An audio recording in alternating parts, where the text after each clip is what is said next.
تک آپ تنبیہ کریں، اس کی ظاہری باطنی تربیت پر توجہ دیں۔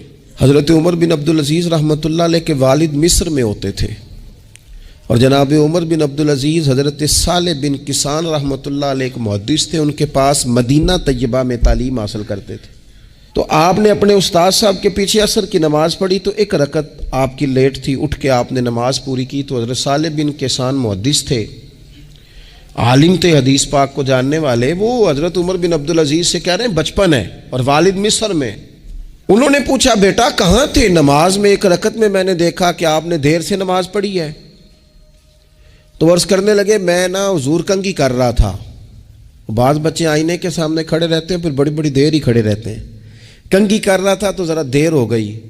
حضرت صالح بن کسان رحمۃ اللہ علیہ نے ان کے والد کو مصر میں خط لکھا، فرمانے لگے جوانی بھی ہے، موقع بھی ہے، فرصت بھی ہے، اور ابھی بھی آپ کا بیٹا جماعت سے نماز نہیں پڑھتا۔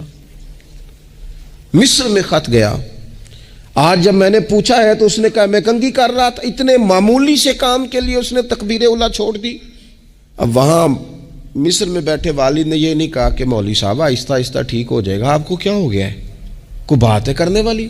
انہوں نے وہاں سے گھوڑے پہ بندہ دوڑایا، بندہ مدینہ طیبہ آیا۔ اس نے کہا جاتے ہی عمر بن عبدالعزیز کو لے جانا حجام کے پاس اور اس کے سارے بال اتروا دینا، اور اسے کہنا پتر جن بالوں کی وجہ سے نماز رہ جائے ان بالوں کو سر پہ نہیں رہنا چاہیے۔ تیری جماعت کی رکعت رہ گئی پتر، اتنا بڑا کام، اللہ کے حضور حاضری کا موقع تھا۔ پھر اس کا رزلٹ کیا نکلا؟